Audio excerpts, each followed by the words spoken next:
The first round of the candidates 2022, and we had the experienced Radjabov taking on the young and fearless Alireza Firouzja. Radjabov had the white pieces, and the game began with 1d4. Firouzja played knight f6. Now, in this game that we are going to witness, you will have 12 points and you need to score 12 out of 12. You need to try your best. So, whenever I ask a question, try to pause the video and try to think what you would like to do. So, c4, e6, knight to f3, d5, knight c3, d takes c4. This is known as the Vienna. e4 played by Radjabov, uh, and now Firouzja plays the line which has become very popular. The main move has always been bishop b4 here, pinning the knight, putting pressure on e4, but black went for b5. Now, if you take on b5, then e4 is hanging, so you push e5, knight to d5, and now knight takes on b5. Knight b6, you protect the c4 pawn, and here Radjabov played bishop e3. This is played much less than bishop e2, but it transposes because white will anyway go bishop e2 later. But somehow in Radjabov's preparation, he found bishop e3 to be more accurate than bishop e2. That's the reason why he played it.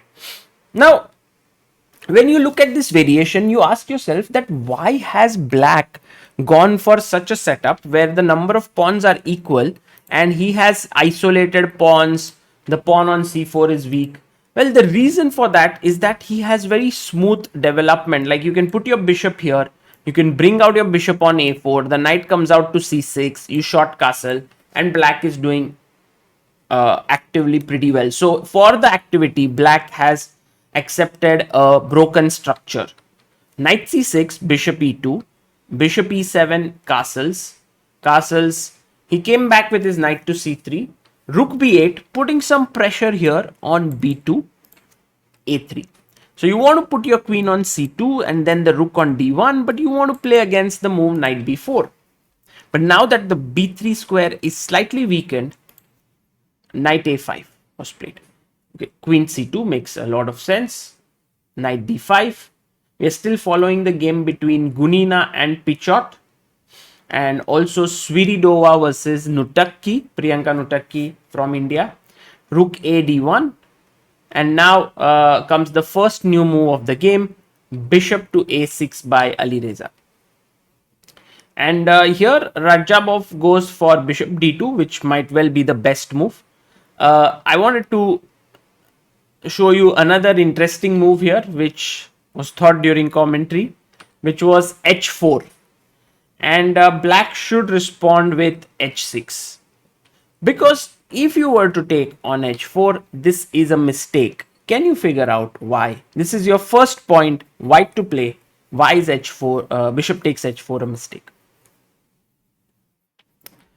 Yes, the move here is knight takes h4, queen takes h4, knight takes d5, pawn takes d5, and queen a4, and you're going to lose one of the two pieces here. That's the problem. Let's say even if you take on b2, I can take on a5, you take on e2, I'll take on a6. So I have won two pieces. And the other one is that if you play rook b5, white has a nice move here to win. Can you find it? Not for points, but b4 is very sharp, very strong. And now you can't take en passant because bishop takes, bishop takes on b5 would be hanging. Okay, so bishop a6, bishop d2, knight b3, and now when knight e4. He took, rook takes, and here Alireza could have played knight b6. This is a decent defensive move, and he controls he defends his c4 pawn. But he decided, like he always does, to go active, which is with the move knight f4.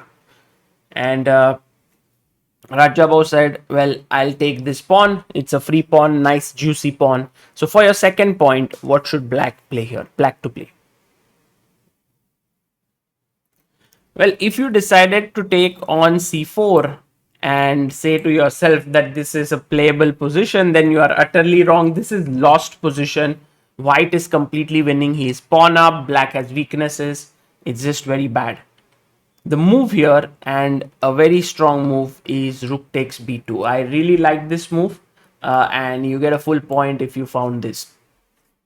So queen takes b2. He sacrifices an exchange to get the bishop, but notice how the light squares in white's camp are slightly weak because the pawns are on dark squares, and black has the light squared bishop, so he has some compensation now. Rook b1 was perhaps the most accurate way to continue here, but he went rook to c1, and now Alireza played bishop d5, which is, he believes in the strength of his bishop. But what about knight d3? Because it forks the two pieces. Okay, one way is to just take on d3, bishop d3, and then knight d2. And you can say to yourself that this position is equal, but I think black should not be complaining. He has the bishop pair and very good chances. So queen c3 is maybe what might be the best. Take on c1, take on c4, and now queen d5 is the best move. And knight f6, gf6, queen c1, fe, de, and queen c5. Black should be able to hold this. But I wanted to ask something interesting.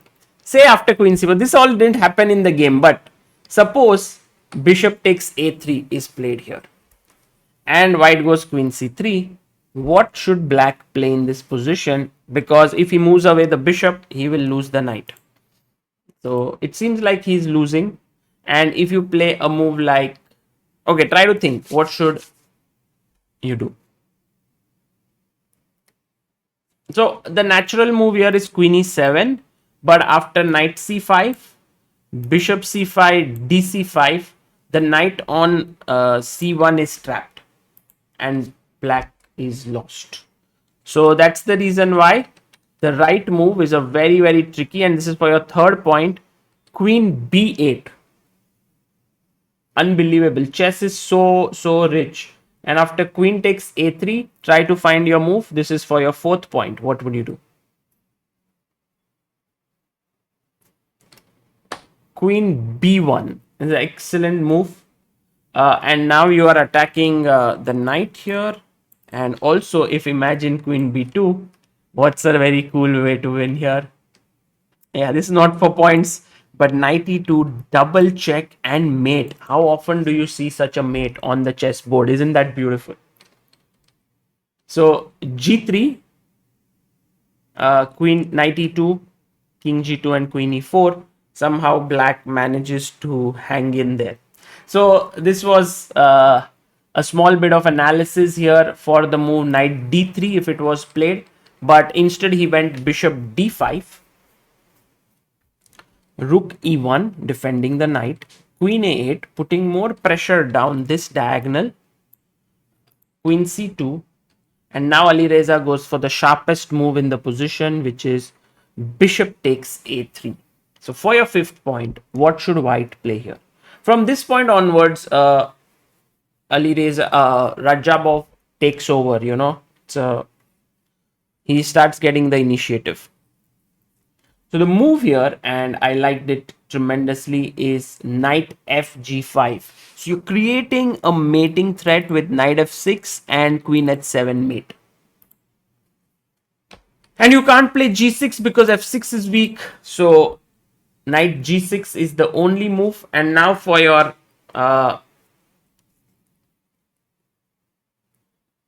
sixth point, what do you do in this position?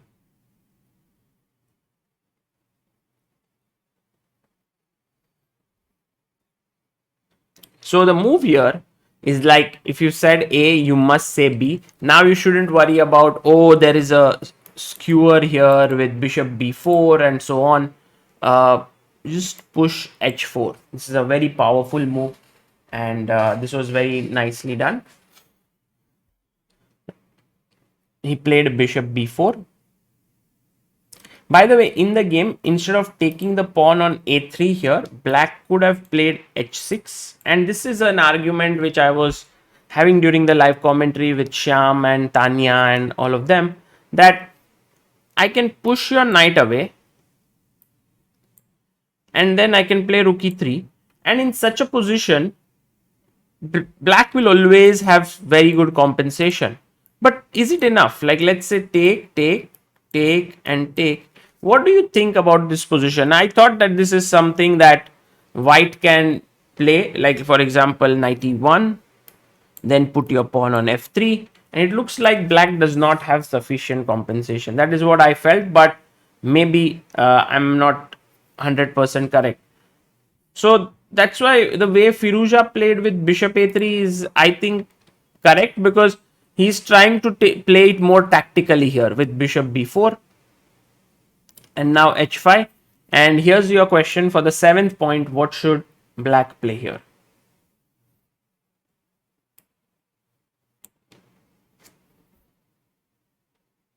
So the move that black played here is a mistake in the game. Bishop takes d2, but the right move is bishop takes e4. And now you must take with the knight here, and then knight h4. h6 makes a lot of sense. And here's your 8th point: what should black do? This is a tough one. Try to take your time and try to figure out what you would do, because there is a pressure on g7. Also the knight wants to enter here, and if you were to take here, then after queen d2, queen g5, all sorts of things are coming up. So the right move here, and the very powerful move, is rook to d8. If you found this, well done. Very tough. It's the only move in the position, because after hg7 you take with the king, and of course you can't play knight f6. That is a checkmate there. But you can play f3, knight f5, and black has excellent compensation here in the position. Okay, so in the game after h5, he didn't play bishop e4, he played bishop d2, queen d2, h6 was played, and now white played the move hg6, hg5, gf, king f7. Okay, you can take with the rook, but then after knight g5, the pawn structure is bad, and white is just better. f7 is hanging. So for just a variation, again, g4, takes, bishop h1, f3. Well, if you take with the queen, there is queen d8 check. And if you go to the f file, then rook f1. And if you go to the h file, I have check, and I will pick up your bishop here. So a bishop takes f3 and queen g6, and white wins here. So gf7, king f7, knight to g5, king e8, and he played the move f3, blunting the long diagonal, king d7. And here Radjabov could have gone rook a1, and I think he would have put a lot of pressure on Firouzja after this, like rook b8, king h2. Slowly you should play this, and your king is very, very exposed on d7 for black. But he went knight to e4 and black to play. What do you do here? This is for your 9th point. Take on e4 is very important. The knight must go from the board. It was threatening to go to c5, where it would be monstrously placed. So take, fe4, queen c6, d5, queen c5. Black seems to be doing completely fine. So rook e4, queen d5, queen b4, rook g8, queen f4 here, take. And then finally we reached a position. Firouzja had the draw in his hand. The rook endgame was drawn, and he held on to it pretty well. King d, rook c8 was possible, but he went here, and he was confident that this is drawn, and so he managed to hold it. There was a very nice variation which was analyzed here. Let me just show you that. If rook a3 was played by Firouzja, but if rook a7, king g3, rook a8, king h4. I'm just trying to wait here and to show that that is lost now once you get king h4, because the king will either move from here into the game or from here into the game. So let's say now check. And so my question is here, if king g8 check, rook f8, how should black defend this position? Seems like black is lost. Well, here this is for your 10th point. The move is to take king f6, and black draws this amazingly. Like let's say king e8, or let's say king g8, king g5, king f3, attacking g4, push, both make queens together. So that's how this is a draw. But of course, you can continue with king g7 and it's winning. So this position is still completely winning. Like let's say rook c7, go king g6, rook f6 and g5. With king f5 coming up, white is winning. So this is something that black should avoid, and that's why Alireza went rook a3. And here's your final question. Radjabov played rook f8, but if he went king g3, what is the move you would play here as black? Black to play 11th point here. Yeah, the move is e4 and the game is drawn. A very important move. That's why he played rook a3. Rook f8, king e7 here. They continued.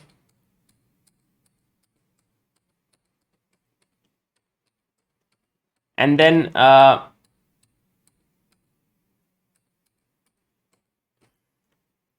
rook here, check. And now maybe the final point, because I said it's 12 points and I have just asked 11. So here is the final one. Where would you go with your king? Although two moves draw, one of them is the most accurate. Yeah, the right move is king e7, just staying there. Because sometimes in some lines, when the king goes to g7, it can become dangerous if the white king can enter here. Anyway, you won't allow it, but still, like let's say for example, I go rook e6. Now, this was not possible with king e7, rook a5, king g4, king f7, check, and now king g7, king f5, and here is the very important move e4 to draw. In this particular case, if you went king e7, this would lose to rook f5, because now the king is cut off and the g pawn is pushing through. But here king g7 should be okay. But after king e7, which is the most accurate and a full point for this move, you can't win now anymore, because there's no rook e6. And if you go rook f5, I have king e6. So had to go rook h6, wait. And finally, after this, Radjabov played f4 and the game ended in a draw. So a very interesting game. And out of the 12 points, I hope you were able to score a few. Please do let me know in the comment section how you fared, how many points did you score, and do you like this format? I intend to do it with all the games of the candidates. For now, this is Sagar Shah signing off. Bye-bye.